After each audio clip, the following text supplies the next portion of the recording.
Have a good day. Herkese selamlar. Şimdi hostelden çıktık. Birkaç gündür buradayız. Ama hava genelde hep kapalıydı ya. Böyle şey... Maskeyi unuttum. Böyle kapalı hava ve yağmurlu. Sürekli ya. Bir de hava çok soğuk. Evet. Şimdi yine güzel ama hava. Yağmur falan yağdı ya. Yumuşamış galiba. Şuradan mı? Dövizci falan da bu taraftaydı. Para da değiştirmek lazım. Ya çok ucuz diyorlardı gelmeden önce de. Aslında çok ucuz mu?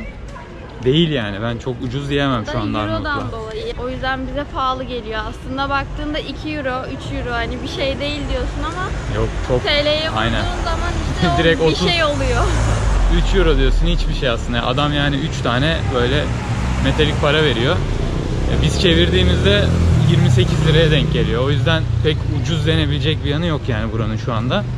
Belki 3 sene önce ucuz denilebilirdi. Şu an pek diyemeyiz yani. İkincilik antrenörü gibi oldum. Çıkartamıyorum bunları soğuktan.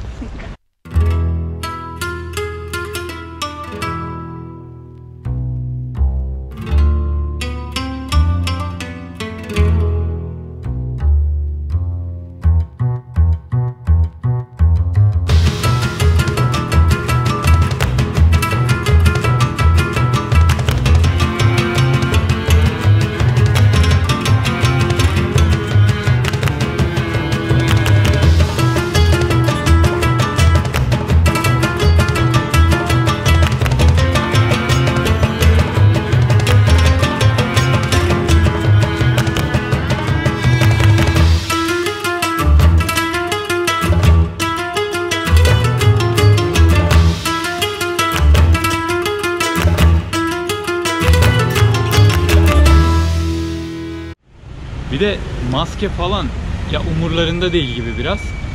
Şöyle tam o sırada da maske takan birini çektim. Yalan gibi oldu. Bak şimdi gösterebilirim. Bir de maskelerde şey fark ettim. Burada böyle biraz daha şekil maskeler kullanıyorlar. Hiç böyle bizim gibi böyle hani uyduruk maskelerle falan takılmıyorlar. Hep böyle üzerlerinde desen, şekil bir şeyler var. Ya siyahlı ya sembollü. Bunu da dedikten sonra yine mavi. En çirkin maskeden. Bu maske takmamaları ve bu virüsü fazla ciddiye almamaların bir nedeni de şu. Ya buradaki insanların çoğu Covid'i geçirmiş, atlatmış zaten. O yüzden biraz daha rahat davranıyorlar ve yani söylentiye göre ülke içinde böyle bir söylenti var. Bilmiyorum doğru mu? Hani şey de söyledi ya. Hostelin sahibi Entela şey demişti. Artık buradaki insanlar dünyanın geneline göre çok daha böyle rahat atlatıyor bu virüsü. Hatta Entela da şey demişti. Bizim hostelin sahibi de geçirmiş. Neden acaba? O da antibiyotik bile almamış mesela. Hani tamam dikkat ediyorlar yine. Kapalı alanlarda falan o kadar da gerçi hiç dikkat etmiyorlar yani. Bayağı rahatlar. Hatta geldikten sonra şey böyle bir ya insan işte psikolojisini etkiliyor. Şimdi mesela Türkiye'de herkes kullanıyordu ya. Şimdi o zaman insan da böyle çok fazla tetikte oluyor. Sen de kullanıyorsun. Ama burada mesela herkesi görünce kimse de maske yok, rahatlar. Aynen. Kapalı alanlarda iç içeler. Ya aynen biz o kadar tabii yine şey yapmıyoruz, dikkat ediyoruz ama ya insan da böyle bir sokaktayken mesela şunu indiriyorsun yani hani kimse de olmayınca böyle ilginç bir psikoloji işte. Dün kafede mesela bir sürü insan kapalı alan ama herkes dip dibe böyle. Dip dibe oturuyorlar. O acayipti zaten yani. Aşırı kalabalık ya. Kafelerin falan hepsi çok kalabalık oluyor zaten. Kafe çılgınlığı ya. Ondan sonra sokağa çıkma yasağı var. Ona kadar çılgınlar gibi eğleniyorlar yani. Aynen. Arnavut'un bitki örtüsü kafe. Şimdi para değiştireceğimiz bir yere geldik. Rakamlara bir bakalım, mantıklıysa değiştirelim. Maskeleri takalım. Hello. What's the rate for euro? For euro. Euro, yes, change euro. What's the rate? 123, okay. 50 euro, şöyle 6150 falan olacak. Aynen, 6160. Lemenleri 50 euroya 6160 aldık. 2000'lerin üzerinde şu İskender Bey oluyormuş.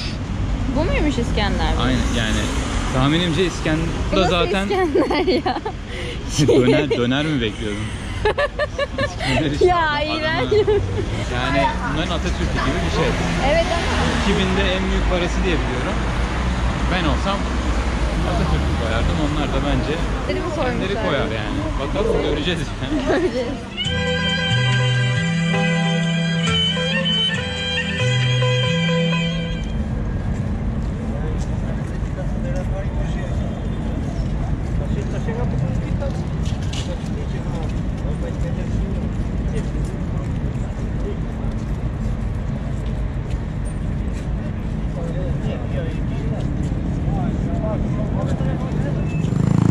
Şimdi yeni bir ülkeye girdiğinde yapılması gereken iki şey var.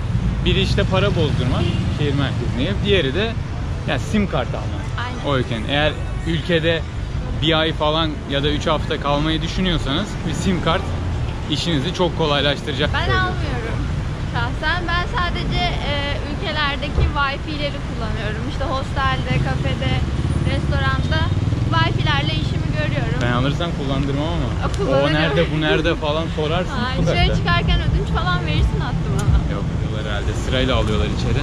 Aynen. I'm looking for a SIM card. Yeah. For 1 month. But I usually need the internet package, but also I need the cheapest.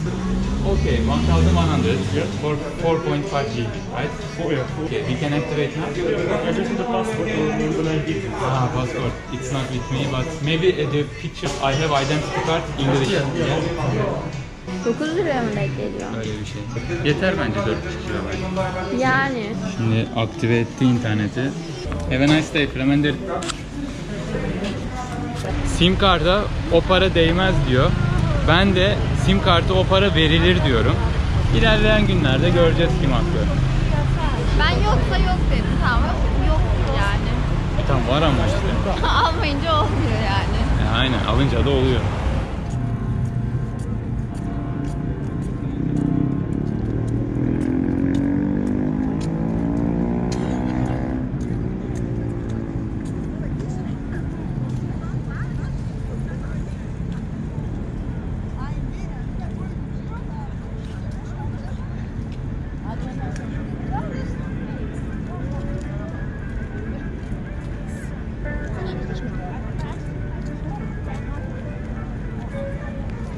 Şimdi bir kafeye geçelim dedik.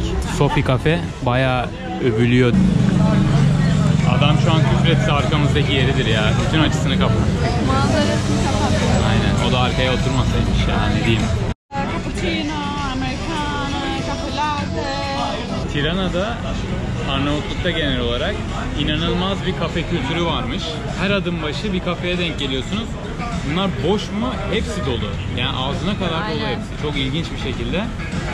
Herkesin önünde böyle bir macchiato, bir americano, bir espresso, bir şey. Bu da İtalyan kültüründen herhalde çok etkilenmişler, o yüzden yani. Fiyatlar da doğal olarak düşüyor o yüzden. Dedik menü getirmedi ya. Yani menü yok mesela.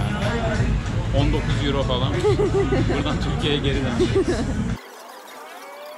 Şimdi görelim neymiş. 220. Bizonnek 1 euro bile değil. Tirana'nın en iyi kafelerinden biri bu. Evet. Yani Evet. düşünürsek, Türkiye ile karşılaştırırsak, Türkiye mesela İzmir'de yaşıyorum ben. İzmir'de en iyi bir kafe oturduğunda 15 böyle- lira. 15 lira, aynen. Mesela Antalya'da nasıl? Aynı işte, hemen hemen o fiyatlarda. 15 iyi Yes, bence.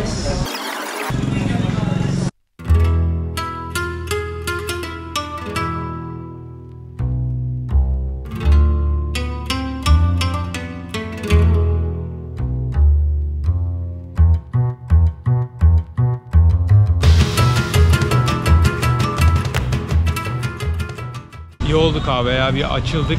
Aynen. Güzel geldi. Aynen.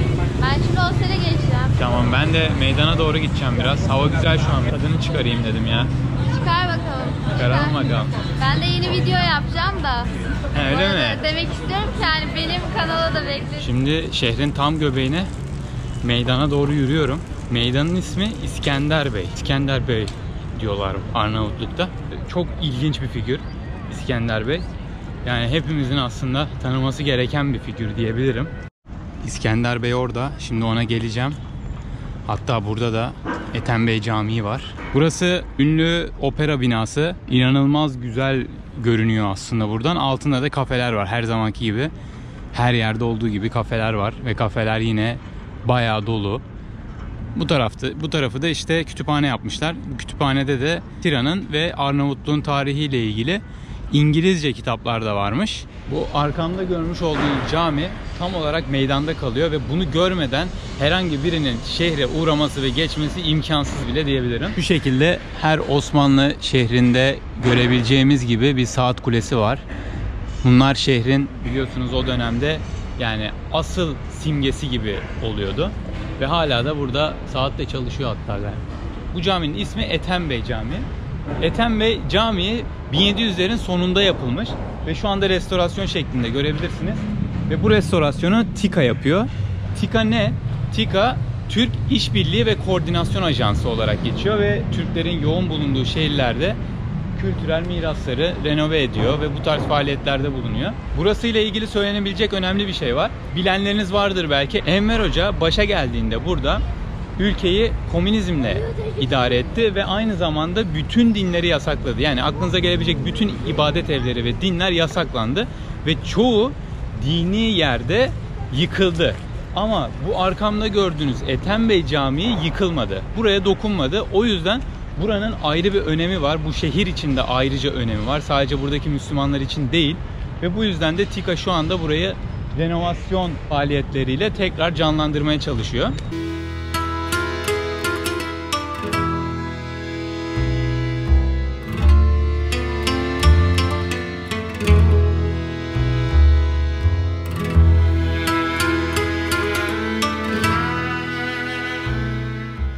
Şimdi burada görmüş olduğunuz kişinin ismi Cerç. Bu figürü neden çekiyorum? Çünkü Arnavutluk tarihinin en önemli figürü diyebilirim. Kendisi 15. yüzyılda 2. Murat zamanında Osmanlı'da İskender Bey ismini alıyor. 18-19 yaşlarında çok iyi bir askeri eğitime tabi tutuluyor ve zaten Yeniçeri olarak yetişiyor ve bunun sonucunda kendisine İskender Bey unvanı ve ismi veriliyor. Kendisi de daha sonra Cerç ismini, yani İngilizce'de bildiğimiz aslında George ismi, bunu taşımak yerine İskender Bey ismini taşımayı tercih ediyor. Ve sonunda Osmanlı ile beraber bir seferde, biliyorsunuz birçok sefere katılıyor. Ve bir seferde bu tarafa geldiğinde Niş Muharebesi'nde kaçıyor ve kaçtıktan sonra Akçahisar, yani Kuruje. Burada Arnavutluk'ta ismi Kuruje ve bizim bildiğimiz Akçahisar Kalesi'ne gidiyor sahte bir mektupla. Diyor ki ben buraya sancak olarak atandım ve bu kaleyi kontrol altına aldıktan sonra bir daha da oradan çıkmıyor ve Osmanlı ordusunu defalarca mağlup ediyor ve bir ordu kuruyor. Ordunun ismi de Leş. Leş ordusu yani. Bu Leş ordusuyla Osmanlı'ya kök söktürüyor. Yani nasıl anlatayım? 15 binlik bir ordusu var İskender Bey'in zamanında. Ama Osmanlı yani durmadan akın düzenliyor. Durmadan sefere çıkıyor. Ve üzerine yani 20 binlik, 30 binlik, 50 binlik, bazen 80 binlik ordular gönderiyor. Ve gerilla taktikleriyle dağlardan, ormanlardan falan savaşarak İskender Bey Arnavutluk ülkesini korumayı başarıyor. Bu yüzden bu ülkenin milliyetçiliğinin gelişmesinde inanılmaz önemli bir figür. Ve bugün de ülkenin Atatürk'ü diyebilirim. Yani bizde nasıl görülüyorsa Atatürk, aynı şekilde Arnavutluk'ta da İskender Bey o şekilde görülüyor. Arnavutluğu korumakla beraber bölgede de hatır sayılır bir seviyeye geldiğinde İslamiyet'i reddediyor ve bağımsızlığın sembolü olarak yeni bir bayrak ortaya çıkarıyor. Bu bayrak da zaten bugün Arnavutluğun kullandığı bayrak. Yani Osmanlı o kadar çok sefere çıkıyor ki Arnavutluk üzerine, İskender Bey üzerine. Sonunda Arnavutluk halkı bitap düşüyor, çok yoruluyor ve ekonomi çöküyor. Bunun sonucunda da yani artık Arnavutluk İskender Bey bile olsa yavaş yavaş çöküşe doğru gidiyor. Ve işin ilginci, bu kadar Osmanlı seferine dayanan İskender Bey Osmanlı kılıcıyla değil sıtmaya yakalanarak vefat ediyor. Ve bütün bunların sonucunda bu gördüğünüz kişi Arnavutluğun bağımsızlık sembolü haline geliyor ve Arnavutluk milliyetçiliğinin önderi haline geliyor.